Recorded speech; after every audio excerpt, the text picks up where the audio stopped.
I once again want to thank the leaders of NACOG for giving me this opportunity to speak to you all again from God's Word. My topic is parenting our children with grace and wisdom. What is grace? It's an unmerited favor from God. What is wisdom? A definition is a biblical wisdom is far more than intelligence, knowledge, or life experience. Wisdom in Scripture is the God-given ability to see life from God's perspective and to live in a way that honors Him. Or in other words, wisdom, it is a practical application of God's truth in everyday decisions and relationships. So when I got this topic, I was very scared. I thought I cannot be talking about this topic, parenting with grace and wisdom. You may be thinking, why? Because most of the moms don't have so much grace to give to their children. You know, we are the moms with little bit of patience, more of screaming. So in my house, my children has to constantly remind me that we are inside the house. Mom, we are inside. So inside voices. Sometimes we tell our younger kids, we are inside, so use inside voice. In my house, my children always tell me, Mom, we are inside the house, so use inside voice. So when they gave this topic, I told my husband, sorry, I think so I should call them and say that I'm not worthy to talk about grace and wisdom. But they didn't. They said, no, you have to speak. So as yesterday, Pastor was talking about, we need to be practicing preachers, right? He was talking about how practicing doctors, practicing lawyer. അപ്പോൾ പ്രായോഗിക തലത്തിൽ നമ്മൾ എന്ത് ചെയ്യണം? നമ്മൾ പറയുന്ന മുമ്പേ അത് പ്രാക്ടീസ് ചെയ്യണം അല്ലേ? അപ്പം ഞാൻ വിചാരിച്ചു ഞാൻ ഈ topic പറയുവാനുള്ള യോഗ്യതയില്ല. Who is the best people to ask? So I called my daughter and my son. My daughter is 21-year-old. My son is 24 years old. I said, മക്കളെ അടുത്ത ആഴ്ച ഞാൻ ഒരു ടോപ്പിക്ക് പ്രസൻറ്റ് ചെയ്യാൻ പോവാ. It's about parenting and it's about grace and wisdom. Do you both agree that I should speak about this topic? Have you ever experienced in your life grace and wisdom from me before I go and stand in the public? By the God's grace. They said, Mom, let us think about it. Then after that, you know, you all know, raising two teenagers in the same house are two different, you know, what do you say, two different, ഒരേ ഭവനത്തിൽ താമസിക്കുന്നു, ഒരേ മാതാപിതാക്കളുടെ മക്കളാ, എങ്കിലും വ്യത്യസ്തമായ രീതിയിൽ അവരുടെ വളർച്ച. Especially mothers who are sitting here know a teenage girl with the mother is always constant conflict is there. So, but I was so surprised. My daughter came and said, Mom, I'm telling you, you have all the authority to speak about that. But I'm like, why? Can you give me a few examples that where I was graceful to you and I gave you wisdom? And she gave me a few examples. I was surprised. I was really surprised. My son also said the same thing. And with their permission only, I'm standing here. Because before we preach, that is my desire, that we practice it. Without practicing, no matter how much we can talk about parenting or any other issues, I feel it's going to be a waste. So, what is this parenting in grace and wisdom?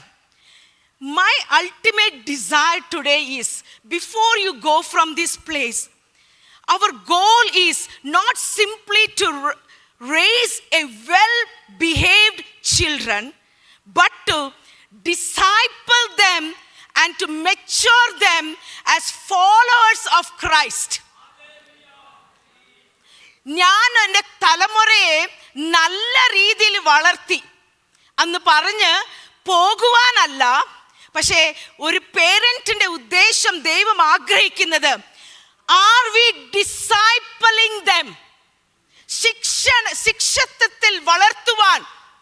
Because Jesus said, go and make disciples. ഏറ്റവും വലിയ ഉത്തരവാദിത്വം ദൈവം മാതാപിതാക്കൾക്ക് നൽകിയിരിക്കുന്നത് നമ്മുടെ തലമുറയെ നല്ല രീതിയിൽ വളർത്തി, വലിയ വിദ്യാഭ്യാസം കൊടുത്തു, നല്ല രീതിയിൽ അവരെ വലിയൊരു ഉന്നത സ്ഥാനത്തിൽ കൊണ്ടുവന്നു. അതെല്ലാം നല്ല കാര്യമാണ്. പക്ഷേ അതിലുപരിയായിട്ട് ഞാൻ എൻ്റെ തലമുറയെ ഒരു ഡിസൈപ്പിളാക്കി മാറ്റി എന്ന് പറയുവാൻ സാധിക്കുമോ? We lack disciples. അപ്പോൾ നമ്മുടെ തലമുറയെ ഒരു ഡിസൈപ്പിൾ ആക്കണമെന്ന് നമ്മൾ ശ്രമിക്കുമ്പോൾ, first of all as parents we need to become the disciples.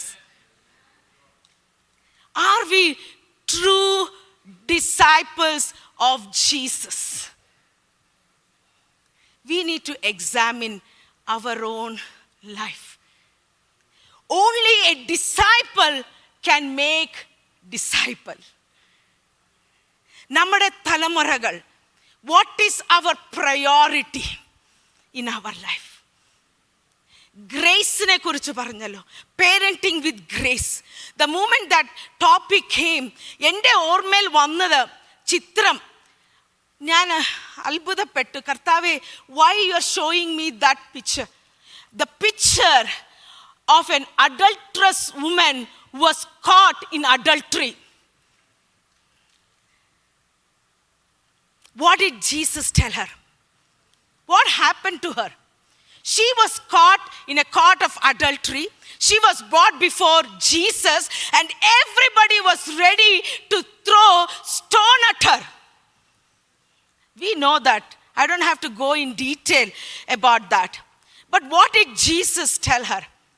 After some time, Jesus asked her, where are the people who came to stone at you? And she said, everybody left. Everybody left. Then what did Jesus tell her? What did Jesus tell her? Neither do I condemn you, Jesus said. But he also added one more line. He said, go now and sin no more. That's very simple, dear brothers and sisters, mothers and fathers. That's grace and wisdom going hand in hand. Adana parenting in grace and wisdom. Grace says, I forgive you.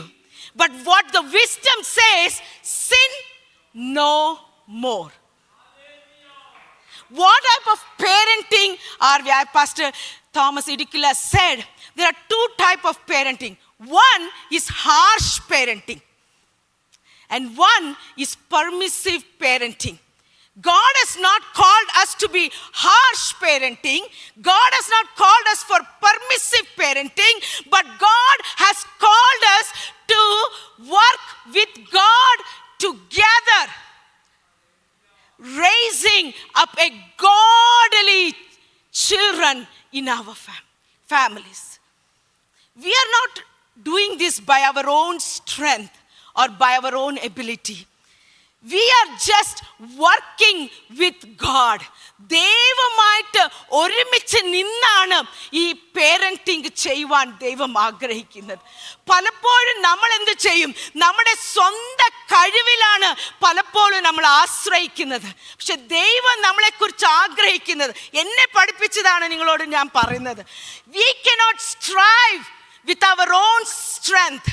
We need the partnership with God. So parenting is a partnership with God. നമ്മളത് മറക്കരുത്. Because എന്തുകൊണ്ട്? ദൈവം നമുക്ക് തന്ന ദാനങ്ങളാണ് കുഞ്ഞുങ്ങൾ. ഉദരബലം ദൈവത്തിൻ്റെ എഴുതിയിരിക്കുന്നത്. അപ്പൊ ദൈവം നൽകിയ ദാനങ്ങളെ വളർത്തുവാൻ, കൃപയിലും ജ്ഞാനത്തിലും വളർത്തണമെങ്കിൽ we need a constant help from whom? The one who gave us that gift.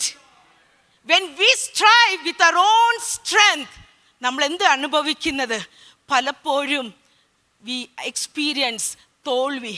That's why we are not satisfied. This grace എന്ന് പറയുന്നത് ഒത്തിരി ആഴമായ ഒരു സബ്ജക്റ്റാ.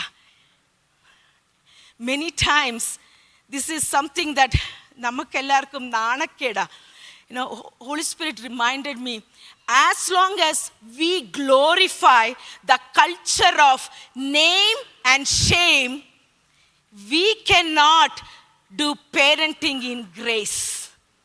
നമ്മൾ ആയിരിക്കുന്ന സമൂഹം നമ്മളെ മാതാപിതാക്കളെ വിലയിരുത്തുന്നത് എങ്ങനെയാണ്? നമ്മുടെ കുഞ്ഞുങ്ങളുടെ ബിഹേവിയറും സക്സസ്സും കണ്ടിട്ടാണ് പലപ്പോഴും മാതാപിതാക്കളുടെ ആത്മീയ പോലും വിലയിരുത്തുന്നത്, അല്ലേ? നമ്മുടെ കുഞ്ഞുങ്ങൾ ഒരു പ്രായപൂർത്തിയാകുമ്പോൾ ചില ഡിസിഷൻസ് അവരെടുക്കും, ചില ചോയ്സസ് അവരുണ്ടാകും. ജസ്റ്റ് ലൈക്ക് മുടിയനായ പുത്രനെ പോലെ, ഹല്ലേലൂയ, ചില ചോയ്സസ് അവരുടെ ജീവിതത്തിൽ അവർ എടുക്കുമായിരിക്കും. സമൂഹം ആരെയാ കല്ലെറിയാൻ റെഡി ആയിട്ടിരിക്കുന്നത്? മാതാപിതാക്കളോട്. ഞാൻ എപ്പോഴും ഞങ്ങളുടെ ചർച്ചിലായാലും ഞങ്ങളുടെ കുടുംബത്തിലായാലും ഞാൻ പറയുന്ന ഒരു കാര്യമാണ്, തലമുറ ദൈവത്തിൻ്റെ ദാനമാണ്. Till the last breath we are their parents. Our position, no one can take it. Whether your son or a daughter is a disobedient son or rebellious son or a rebellious daughter you have, until and unless you have the last breath in you, God has called us to be faithful in our parenting. God is not looking for perfection, dear brothers and sisters. God has called to be faithful, because our relationship will remain till our death. There may be a gap in our fellowshipping. ഒരു അല്പ വ്യത്യാസം ഉണ്ടാവുകയായിരിക്കും. When I have a rebellious son, when I have a rebellious daughter, my fellowship with her may not be good. ചിലപ്പോൾ നമ്മൾ മിണ്ടാതെ വർഷങ്ങൾ നമ്മൾ ജീവിച്ചു പോകും. എന്തുകൊണ്ട്? തലമുറ ഞങ്ങളെ അനുസരിച്ചില്ല എന്ന്. തലമുറകൾ ഞങ്ങളെ നോക്കുന്നില്ല, തലമുറ ഞങ്ങളെ കരുതുന്നില്ല. Because we all have, as parents, have long expectations from us. കുഞ്ഞുങ്ങളുടെ ജീവിതത്തിൽ നമ്മൾ ഒത്തിരി പ്രതീക്ഷിക്കുമ്പോഴാണ് നമുക്ക് എന്തുണ്ടാകുന്നത്? ഡിസപ്പോയിൻറ്റ്മെൻറ്റ് ഉണ്ടാകുന്നത്. ദൈവം നമുക്ക് തന്നിരിക്കുന്ന തലമുറകളെ വിശ്വസ്തയോടെ വളർത്തുവാൻ മാത്രമേ ദൈവം പറഞ്ഞിട്ടുള്ളൂ. പ്രതിഫലം നമുക്ക് അവരിൽ നിന്ന് ലഭിച്ചാൽ സ്തോത്രം എന്ന് പറയണം. നാളെ അവർ ഞങ്ങളെ വിളിച്ച് ഒരു നന്മ നൽകിയാൽ സ്തോത്രം എന്ന് പറയണം. എൻ്റെ ചെറിയൊരു എക്സാമ്പിൾ. അമ്മമാരല്ലേ എപ്പോഴും പിരിപിരിക്കുന്നത്. അപ്പം എൻ്റെ മമ്മി ഒരു വിധവയായിരുന്നു ചെറുപ്രായത്തിൽ തന്നെ. ഇപ്പോൾ വാർദ്ധക്യത്തിലായി.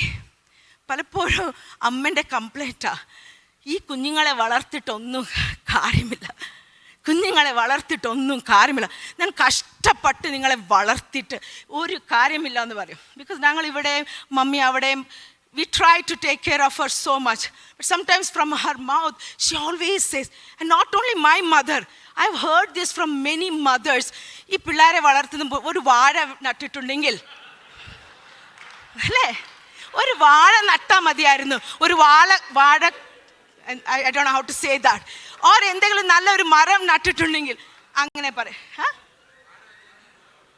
അതെ.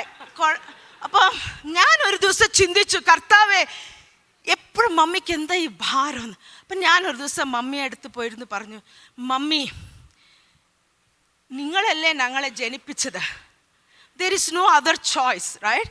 അപ്പം ഞങ്ങളെ വളർത്തുവാനുള്ള റെസ്പോൺസിബിലിറ്റി അടുത്ത വീട്ടിലെ വെങ്കടേശനോ ലീലാമ്മയ്ക്കോ അല്ല വേറെ ആർക്കെങ്കിലും കൊടുക്കാൻ പറ്റുമോ? ഇല്ല. നിങ്ങൾ ഞങ്ങളെ പ്രസവിച്ചു. അപ്പം നിങ്ങളുടെ എന്തുവാ ഉത്തരവാദിത്തത്തിൻ്റെ ഒരു ഭാഗമാണ് നിങ്ങൾ ഞങ്ങളെ വളർത്തുന്നത്. So when I told her, she really realized that. ഞാൻ പറഞ്ഞു, അതുകൊണ്ട് മമ്മി എപ്പോഴും പറയരുത് അങ്ങനെ ഞങ്ങൾ വളർത്തിയത് വേസ്റ്റായിപ്പോയി, അങ്ങനെ ഇറ്റ് ഈസ് എ പാർട്ട്. നമ്മൾ ഓരോരുത്തരും നമ്മളും അത് പറഞ്ഞിട്ടുണ്ട്, ഇവരെല്ലാം വളർത്തിയിട്ട് എന്തെങ്കിലും കിട്ടുമോന്ന്. എന്തെങ്കിലും കിട്ടാൻ വേണ്ടി ഞാൻ നിങ്ങളോട് പറയട്ടെ, കുഞ്ഞുങ്ങളെ വളർത്തരുത്. ദൈവം തന്ന ദാനമാണ്. അവരെ ദൈവത്തിൻ്റെ ശിക്ഷണത്തിൽ വളർത്തുക, അവരെ ദൈവത്തിൻ്റെ മുൻപാകെ ഒരു ദിവസം നിർത്തണം. അത്രയേ ഉള്ളൂ. വിശ്വസ്തരായി അവർക്ക് വേണ്ടി പ്രാർത്ഥിക്കുവാൻ അന്ത്യശ്വാസം വരെ. ഈ പേരൻറ്റിങ്ങും ഈ ഗ്രേസും ഈ വിസ്ഡം എല്ലാം വെറും സഹോദരിമാർക്ക് വേണ്ടി മാത്രമല്ല ദൈവവചനത്തിൽ എഴുതിയിരിക്കുന്നത്. Many times in every family people think parenting is for the mothers. പക്ഷേ ദൈവവചനത്തിൽ ഞാൻ വായിച്ചു നോക്കിയപ്പോൾ, ബുക്ക് ഓഫ് ജഡ്ജസിൽ നമ്മൾ വായിച്ചു നോക്കുമ്പോൾ, ശിംശോന്റെ പിതാവും മാതാവിനെ കുറിച്ച് ഞാൻ ഇങ്ങനെ ചിന്തിക്കുവാനിടയായി. അത് പറഞ്ഞ് ഞാൻ എടുത്തു. സിംഷോന്റെ വൈഫിൻ്റെ അടുത്ത പേര് എഴുതിയിട്ടില്ല. സോ അതിൽ വന്ന് ദൈവത്തിൻ്റെ ദൂതൻ വന്ന് പറഞ്ഞു, angel of the lord came to the wife of Manoah and said, you are going to conceive and have a child. And എങ്ങനെ വളർത്തണമെന്ന് പറഞ്ഞു. അത് സഹോദരി പോയി ഭർത്താവിനോട് പറഞ്ഞു, angel of the lord came and told me this is. ഞാൻ ഓർക്കുമായിരുന്നു, ഈ കാലഘട്ടത്തെ ഭർത്താക്കന്മാരായെങ്കിൽ വെരി ഗുഡ്, പറഞ്ഞതെല്ലാം കേട്ടല്ലോ ദൂതന്, അങ്ങനെ വളർത്തിയാൽ മതി, നീ വളർത്ത് എന്ന് പറഞ്ഞത്. പക്ഷെ അങ്ങനെയാണോ ശിംശോന്റെ പിതാവ് ചെയ്തത്? No, he immediately went to the presence of the Lord and he said, I need to hear, എന്നോട് ഒന്ന് സംസാരിക്കണമേ, ഈ കുഞ്ഞിനെ എങ്ങനെ വളർത്തണമെന്ന് എന്നോടും സംസാരിക്കണമേ. Parenting is not only partnering with God, we need to partner together in parenting, husband and wife. Angel came down and he explained to Manoha. ഇത്രയും ദൈവത്തിന് വചനം കേട്ട് ദൈവ നിർദ്ദേശ പ്രകാരമാണ് ശിംശോനെ വളർത്തിയത്. നമുക്കറിയാം what happened. He became famous. Famous ആയപ്പോൾ ശിംശോന് തോന്നി, I want to be in the hall of fame. പലപ്പോഴും നമ്മുടെ തലമുറയ്ക്കും അങ്ങനെയല്ലേ ആഗ്രഹിക്കുന്നേ, ഞങ്ങളും ഹാൾ ഓഫ് ഫെയിമിലാകണമെന്ന്. അപ്പോൾ അങ്ങനെ ഹാൾ ഓഫ് ഫെയിമിലാകാൻ വേണ്ടി പലതും ചെയ്തു. പക്ഷെ ഞാൻ ചിന്തിച്ചു, ഈ പിതാവിൻ്റെ മാതാവിൻ്റെ വിശ്വസ്തയോടെ ആ കുഞ്ഞിനെ വളർത്തിയത് ദൈവം കണക്കിൽ എഴുതി കാണും. അതുകൊണ്ട് God gave one more opportunity for Samson. And what happened? Hall of Fame കിടന്ന ശിംശോന് എബ്രായർക്കെഴുതിയ ലേഖനം 11-ാം അധ്യായത്തിൽ വന്നപ്പോൾ ഹാൾ ഓഫ് ഫെയ്ത്തിൽ തൻ്റെ പേർ എഴുതുവാനിടയായി. എന്നെ സ്നേഹിക്കുകയും എന്നെ പേഷ്യൻസോടെ കേൾക്കുന്ന മാതാപിതാക്കളോട് ചോദിക്കുവാൻ ഒരു ചോദ്യമുണ്ട്. നിങ്ങളുടെ തലമുറകൾ, where do you want to see their names? Where do you want to see their names? In the hall of fame or in the hall of faith? എവിടെയാണ് നിങ്ങളുടെ മക്കളുടെ പേര് നിങ്ങൾ കാണുവാൻ ആഗ്രഹിക്കുന്നത്? താൽക്കാലികമായിട്ടുള്ള ഈ ലോകത്തിൽ നിങ്ങളുടെ മക്കളുടെ പേരാണോ നിങ്ങൾ ആഗ്രഹിക്കുന്നത്? അല്ല വിശ്വാസ വീരന്മാരുടെ പട്ടികയിൽ നിങ്ങളുടെ മക്കളെ കാണുവാനാണോ നിങ്ങൾ ആഗ്രഹിക്കുന്നത്? Do not be ashamed. Do not be ashamed of your children. Do not be ashamed of them. Hallelujah. They may not be successful today. They may not be popular today. They not have achieved anything in their life today. Do not be ashamed, because this name and shame culture is made by men. Hallelujah. But be faithful. Your tears matters. Be faithful. Be gracious to your children. ഒരേ ഒരു ഉദാഹരണം ഞാൻ പറഞ്ഞിവിടെ ഇരിക്കുവാൻ ആഗ്രഹിക്കുന്നു. നിങ്ങൾ കൃപയിൽ parenting ചെയ്യണമെന്ന് പറഞ്ഞല്ലോ. How do you do that? When you are parenting in grace, you will use graceful words to correct them. പലപ്പോഴും പേരൻറ്റിങ് ഗ്രേസ് എന്ന് പറയുമ്പോൾ മെനി ടൈംസ് നമ്മൾ വിചാരിക്കുന്ന we will tell our children that you are worthless and useless. I am telling you, many children today are backsliding, not because of anybody else, because of the words that we have spoken from our mouth. നമ്മുടെ കുഞ്ഞുങ്ങളെ നോക്കി, നമ്മുടെ ദേശത്തിൽ, ഞങ്ങളുടെ കോപത്തിൽ, ഞങ്ങളുടെ സ്റ്റാറ്റസിൽ നമ്മുടെ തലമുറകൾ വളർന്നു വരുന്നത് കാണുന്നില്ലെങ്കിൽ നമ്മൾ ഉപയോഗിക്കുന്ന വേർഡ്സ് ഉണ്ടല്ലോ, U are worthless, you don't, അല്ലെ യു ആർ യൂസ്ലെസ്, അങ്ങനത്തെ വേർഡ്സ് നമ്മൾ പലപ്പോഴും നമ്മുടെ തലമുറകളെ നോക്കി പറഞ്ഞിട്ടുണ്ട്.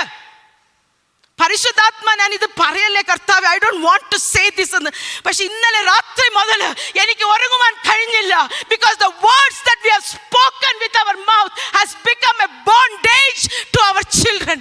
How many times, first of all നമ്മുടെ തലമുറകൾ അവരുടെ ഐഡന്റിറ്റിക്ക് വേണ്ടി ഓടി നടക്കുന്നുണ്ട്. Sometimes they don't even know what is their identity, but when we see them, what do we say? You are worthless, you are useless, നിന്നെ കൊണ്ട് എന്ത് പ്രയോജനമാ? കണ്ടില്ലേ അടുത്ത വീട്ടിലെ ജേക്കബ് സാറിന്റെ മകള്, കണ്ടില്ലേ അവിടെ നിൽക്കുന്ന തോമസ് സാറിന്റെ മകന് എഞ്ചിനീയറായി, ഡോക്ടറായി, medical സ്കൂളിലായി. Where is grace? Where is grace in our parenting, dear sisters and brothers? Where is grace? ദൈവം നമ്മളെ വിളിക്കുന്നത് to become a graceful. What does grace says to them? മകനെ, what you did is wrong, what you did is wrong, but still I love you, still you are my son, still you are my daughter. ഇനോ ആ മുടിയനായ പുത്രൻ്റെ പിതാവിനെ ഓർക്കുമ്പോൾ Deuteronomy chapter 21 verse 18 എന്തോ പറയുന്നത്? Every son or daughter who is rebellious എന്ത് ചെയ്യണം എന്നാ പറഞ്ഞേ? ന്യായപ്രമാണ പ്രകാരം എന്ത് ചെയ്യണം? കല്ലെറിഞ്ഞ് കൊല്ലണം എന്നാ പറഞ്ഞേ അല്ലേ? പക്ഷെ ഈ പിതാവ് എന്ത് ചെയ്തു? ദൂരവേ മകൻ കടന്നു വന്നപ്പോൾ, why did he run? Why did he run? Because he knows that stone is going to come and hit my son. He may not be throwing the stone, but in the community people are going to stone him. Why? Because he was rebellious, he was stubborn. അതുകൊണ്ട് ഇന്ന് കല്ലെറിയുവാൻ ജനം നോക്കി നിൽക്കുമ്പോൾ പിതാവ് ഓടിപ്പോയി ആലിംഗനം ചെയ്യുന്നു. That is grace. That is grace, parenting in grace. Can we do that? Can we do that? When people are ready, when your son or daughter comes back, she may not have achieved anything in this world. ഉള്ളത് നഷ്ടമാക്കിക്കൊണ്ടാ വന്നേ. എന്നിട്ടും ആ പിതാവ് ഓടിപ്പോകുന്ന, that is grace. ഇന്ന് പകൽക്കാലം അനേക മാതാപിതാക്കൾ നേക്കാകിന് വരാനല്ല ഇഷ്ടമുള്ളവർ ഒത്തിരി പേരുണ്ട്. പലരും ഇവിടെ വരാത്തത് എന്തുകൊണ്ടാണെന്നറിയാമോ?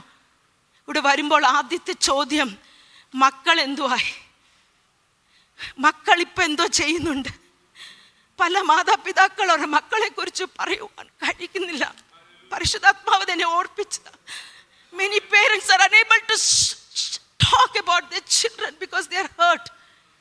Let us become a community also, to be a graceful community to parents who are struggling. അങ്ങനെയുള്ള മാതാപിതാക്കൾക്കും ആ കൃപ, ഞങ്ങളുടെ കുഞ്ഞുങ്ങളെ മാത്രം കൃപയിൽ നമ്മൾ വളർത്തുവാനല്ല, മറ്റെല്ലാ കുഞ്ഞുങ്ങളെ ആ കൃപയിൽ തന്നെ കർത്താവെ നിലനിർത്തണമേ എന്നുള്ള പ്രാർത്ഥന നമുക്കുണ്ടാകട്ടെ. നമുക്ക് അങ്ങനെയുള്ള മാതാപിതാക്കൾക്ക് ഒന്ന് കൈത്താങ്ങൾ കൊടുത്ത് എൻകറേജ് ചെയ്യാം. ദൈവം ഈ വചനത്താൽ നിങ്ങളെ അനുഗ്രഹിക്കട്ടെ.